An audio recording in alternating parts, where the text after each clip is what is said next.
নমস্কার বন্ধুরা, অনেক দিন পর একটা নতুন ব্লগ নিয়ে চলে এসেছি। Hello, hi, welcome to my channel, welcome to Tanij world. তো এখানে মাথা কাছে খেজুর দেখতেই পাচ্ছ, খেজুর গাছ থেকে খেজুর পেড়ে নিয়েছে। কি আর বলবো, মায়ের না মানে যেখানেই দেখবে একটু আধটু এক্সপ্লোর করে ফেলে নিজের মতন করে। যাই হোক, দেখতে পাচ্ছ এটা হচ্ছে কল্যাণীতে, মানে এখনো তখন যখন গেছিলাম ওপেনিং হয়নি। আজ ব্লগটা অনেকদিন পর তোমাদের সাথে শেয়ার করছি। এটা একটা ক্যাফে হয়েছে, মাটি হাট ক্যাফে বলে।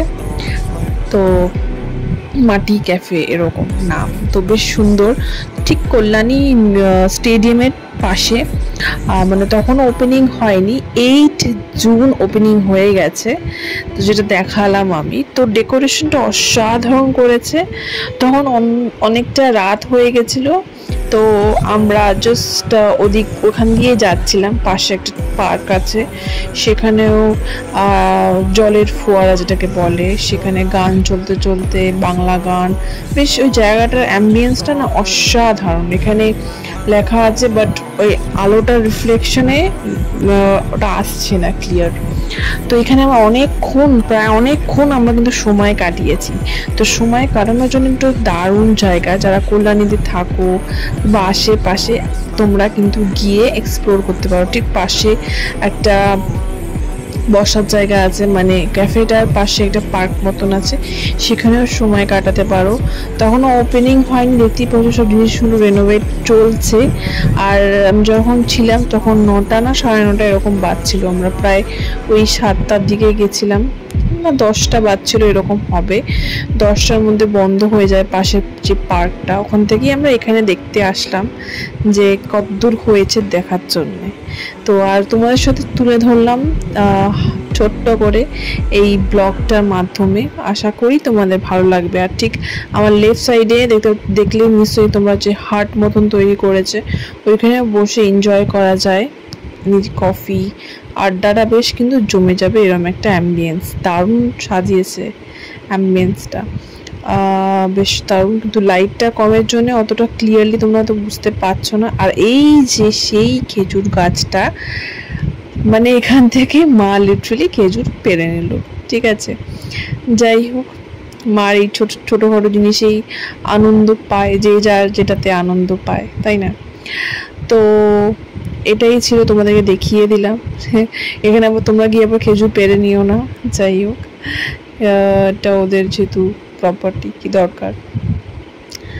তো এই ছিল আজকের ব্লগ। আর ঠিক পাশে দেখতে পাচ্ছ লাইট মতন জ্বলছে, যে পার্কটার ভেতরে এই জিনিসটা আছে। খুব সুন্দর কিন্তু স্ট্রাকচার। এই জায়গাটাতেও তোমরা কিন্তু বসে চেয়ার আর টেবিলের ব্যবস্থা আছে, এখানেও বসে তোমরা এনজয় করতে পারো ফ্রেন্ডদের সাথে। এখানে ছোটোখাটো একটা পার্টিও করে নিতে পারো, বার্থডে পার্টি সুন্দর করে সাজিয়ে। আর এই জায়গাটা বলছিলাম, এই যে ফোয়ারা উইথ লাইটনিং অ্যান্ড মিউজিকও বাজছিল, গান বাজছিল লিটারালি। এখানে আমি একটা ডান্স শ্যুটও করে নিয়েছি হালকা করে। এত সুন্দর ভাইবসটা না, এখানে আমি বসে বসে অনেকক্ষণ আমরা সময় কাটালাম, অনেকক্ষণ লিটারালি। মানে এখান থেকে জাস্ট যেতে ইচ্ছা করছিল না, অনেকক্ষণ আমি এখানে ছিলাম। তারপর যেহেতু বন্ধ হয়ে যাবে 10টার সময়, তো বেরোতেই হলো। হাতে সময় নিয়ে তোমরা যেও, তোমরা কিন্তু বুঝতেই পারবে না যে কীভাবে সময় কেটে গেল। হয়তো কিছুই না, কিন্তু ওই অ্যাম্বিয়েন্সটা সময় গেলে না কি করে সময় কেটে যায় না, বোঝাই যায় না। তো হাতে সময় নিয়ে পারলে যেও তোমরা, যারা যারা যাবে ভাবছো এখনও যাওনি, জলদি চলে যাও। আশা করি তোমাদের ভালো লাগবে। ঠিক আছে, ভালো না লাগার কোনো কারণ নেই, অ্যাকচুয়ালি ভালো লাগতে বাধ্য। আর এই স্ট্রাকচারটা দূর থেকে দেখেছিলাম এরকম দেখতে।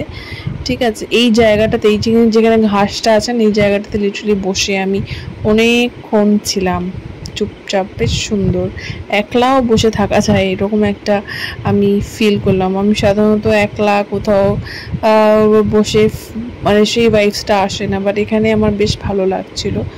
আর এই ঠিক রাস্তা যেটা দেখালাম সেটা ছিল হচ্ছে স্টেডিয়ামের রাস্তাটা। আর এই তারপরে আমরা ডিনার করতে চলে আসলাম,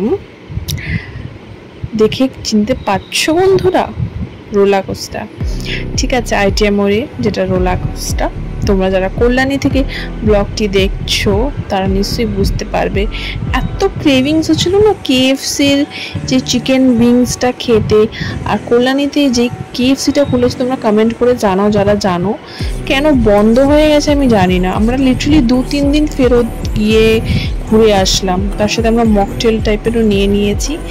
তো 2 রকমের আছে, কাঁচা অ্যাপেল আর আরেকটা কি ফ্লেভার ছিল আমার ঠিক মনে নেই, ঠিক আছে। আর এটা হচ্ছে ফ্রেঞ্চ ফ্রাই, দেখতেই পাচ্ছ।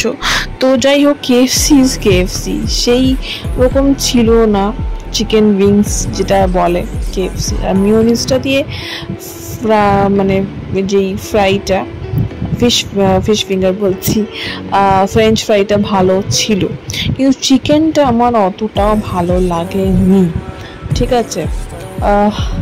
বিকজ এত বেশি অয়েলি লাগছিল আর বাইরে কোডিংটা পড়েই যাচ্ছিল। তো যাই হোক, যেটা যেখানে জিনিস সেখানে সেটাই ভালো লাগে। তো খাওয়ার এত ক্রেভিংস ছিল, তো সেই জন্যই আর পারলাম না জাস্ট নিজেকে আটকে রাখতে। তো এটাই হচ্ছে ব্যাপার। আর তোমরা কারা কারা রোলার কোস্টারে গেছো আর কোনটা ভালো লাগে, রোলার কোস্টার কোন আইটেমটা, সেটাও কমেন্ট করে জানিও, ঠিক আছে। মা, আমি আর ওই গেছিলাম, বাবা কোথাও যেতে চায় না সাধারণত। তো অনেকবার রিকোয়েস্ট করার পরও বাবা গেল না, মানে বাবা টায়ার্ড হয়ে যায় যেহেতু অফিস থেকে এসে, সেজন্য মেবি। তো আমরা আর ফোর্স করিনি। আর ওখানে চলে এসেছে হোয়াইট পাস্তা, ঠিক আছে, হোয়াইট সস পাস্তা যেটাকে বলে, ভালো ছিল খেতে, ওটা দারুণ লেগেছে হোয়াইট সস পাস্তাটা। তো আর চিকেনের ইয়েটাও ফ্রেশ ছিল, বাট ওই বলবো কোডিংটা। তো আজকের ব্লগটি এই অবধি, কমেন্ট করে জানিও তোমাদের কীরকম লাগলো আজকের ব্লগটা। আশা করি ভালো লাগলো। সাথে থেকো, পাশে থেকো। Stay happy and stay healthy. দেখা হচ্ছে নেক্সট কোনো ব্লগে, নেক্সট কোনো দিন। ততক্ষণ অবধি টাটা।